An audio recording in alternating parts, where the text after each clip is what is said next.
Today, a jury in Minnesota found former Minneapolis police officer Derek Chauvin guilty on all counts in the murder of George Floyd last May. It was a murder in the full light of day, and it ripped the blinders off for the whole world to see. The systemic racism the Vice President just referred to. The systemic racism is a stain on our nation's soul. The knee on the neck of justice for Black Americans. Profound fear and trauma. The pain, the exhaustion that Black and brown Americans experience every single day. The murder of George Floyd launched a summer of protest we hadn't seen since the civil rights era in the 60s. Protests that unified people of every race and generation in peace and with purpose to say enough, enough, enough of this senseless killings. Today's verdict is a step forward. I just spoke with the governor of Minnesota, who thanked me for the close work with his team. I also spoke with George Floyd's family again. A remarkable family of extraordinary courage. Nothing can ever bring their brother, their father back. But this can be a giant step forward in the march toward justice in America. Let's also be clear that such a verdict is also much too rare. For so many people, it seems like it took a unique and extraordinary convergence of factors. A brave young woman with a smartphone camera, a crowd that was traumatized witnesses, a murder that lasts almost 10 minutes in broad daylight for ultimately the whole world to see. Officers standing up and testifying against a fellow officer instead of just closing ranks, which should be commended. A jury who heard the evidence, carried out their civic duty in the midst of an extraordinary moment, under extraordinary pressure. For so many, it feels like it took all of that for the judicial system to deliver a just basic accountability. We saw how traumatic and exhausting just watching the trial was for so many people. Think about it, those of you who are listening. Think about how traumatic it was for you. You weren't there. You didn't know any of the people. But it was difficult, especially for the witnesses who had to relive that day. It's a trauma. On top of the fear so many people of color live with every day when they go to sleep at night and pray for the safety of themselves and their loved ones. Again, as we saw in this trial from the fellow police officers who testified, most men and women who wear the badge serve their communities honorably. But those few who fail to meet that standard must be held accountable, and they were today. One was. No one should be above the law. And today's verdict sends that message. But it's not enough. We can't stop here. In order to deliver real change and reform, we can and we must do more to reduce the likelihood that tragedies like this will ever happen and occur again.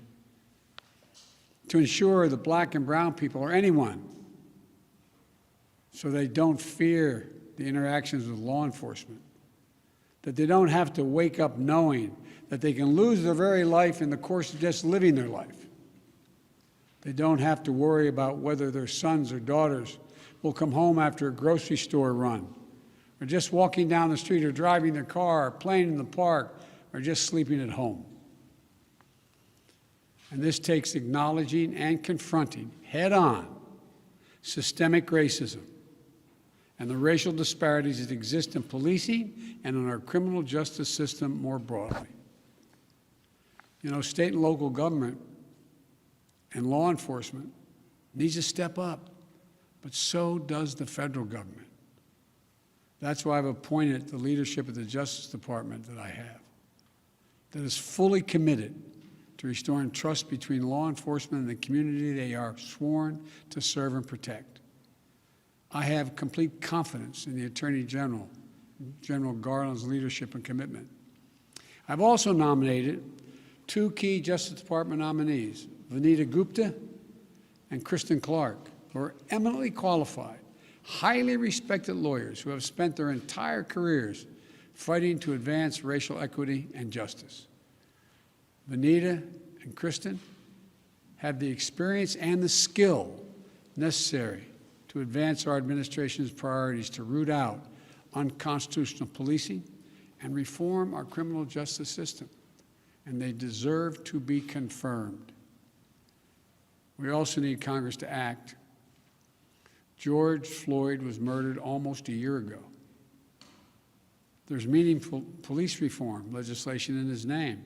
You just heard the Vice President speak of it. She helped write it. Legislation to tackle systemic misconduct in police departments, to restore trust between law enforcement and the people they're entrusted to serve and protect. But it shouldn't take a whole year to get this done. In my conversations with the Floyd family, I spoke to them again today, I assure them we're going to continue to fight for the passage of the George Floyd Justice and Policing Act so I can sign it into law as quickly as possible. There's more to do. Finally, it's the work we do every day to change hearts and minds as well as laws and policies. That's the work we have to do. Only then will full justice and full equality be delivered to all Americans. And that's what I just discussed with the Floyd family. The guilty verdict does not bring back George. But through the family's pain, they're finding purpose. So George's legacy will not be just about his death, but about what we must do in his memory. I also spoke to Gianna, George's young daughter, again. When I met her last year, I've said this before, at George's funeral, I told her how brave I thought she was.